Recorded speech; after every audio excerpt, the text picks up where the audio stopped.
મહેસાણામાં ખેરાલુના લોકસભા પાટણ સીટના ઉમેદવાર ભરતસિંહ ડાભીનો અભિવાદન સમારોહ યોજવામાં આવ્યો હતો। સાંસદ ભરતસિંહ ડાભીને ફરી એકવાર પાટણ લોકસભા સીટ પર રિપીટ કરવામાં આવ્યા છે, જેથી ખેરાલુ તાલુકાની જનતા વિશાળ સંખ્યામાં હાજર રહી ભરતસિંહ ડાભીનું શાલ અને પુષ્પગુચ્છ આપી સન્માન કર્યું હતું, જેમાં 3 તાલુકા વડનગર, ખેરાલુ, સતલાણસાના ભાજપ સંગઠનના પ્રમુખ, ધારાસભ્યો સહિત હોદ્દેદારો અને કાર્યકરો હાજર રહ્યા હતા।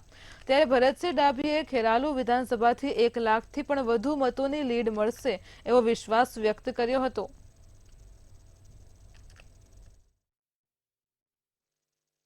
भारतीय जनता पार्टी पाटण 3 लोकसभा में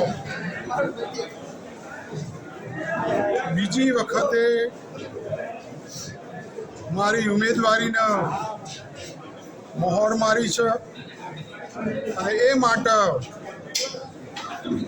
હું આપણા ખેરાલુ જૂના તાલુકાના વતની અને દેશના યશસ્વી વડાપ્રધાન નરેન્દ્રભાઈ મોદી સાહેબ હું ખૂબ ખૂબ આભાર માનું છું।